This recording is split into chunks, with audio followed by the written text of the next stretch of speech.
कुलगंगा नामी एक शहर है जहाँ एक किसान अपने खेतों में बीज बो रहा था। वक्त था इलाके का नवाब सैर करता हुआ वहां से गुजरा। किसान को मेहनत से काम करते हुए देखकर नवाब ने सोचा किसान से उसकी खैरियत दरियाफ्त करनी चाहिए।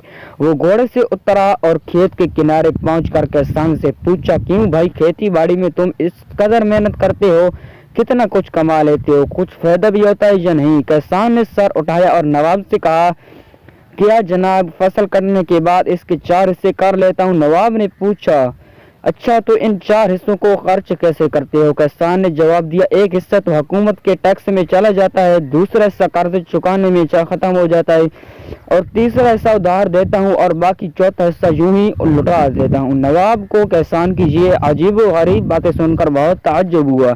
हैरत से पूछा, तुम्हारी बातें मेरी समझ में नहीं आई, साफ साफ बताओ, तुम कर्ज चुकाते भी हो और देते भी हो, ऐसा कौन सा कर्ज है जो हर फसल पर अदा करते हो और फिर भी खत्म नहीं होता, और वो कौन है जिसे तुम हमेशा कर्ज देते हो और फिर एक चौथाई रकम तुम यहीं उड़ा देते हो? किसान ने जवाब दिया, जनाब, बात दरअसल ये है कि मेरे वालिद ने एक साहूकार से रकम उधार ली थी। वालिद के मरने के बाद उसका सूद मैं अदा करता हूँ। एक हिस्सा टैक्स दे कि दूसरा हिस्सा ये अदा हो जाता है और तीसरा हिस्सा कैसे उधार देते हो? नवाब ने पूछा। किसान ने कहा, ये मैं अपने 2 लड़कों पर खर्च करता हूँ ताकि बुढ़ापे में वो मुझ पर खर्च करें।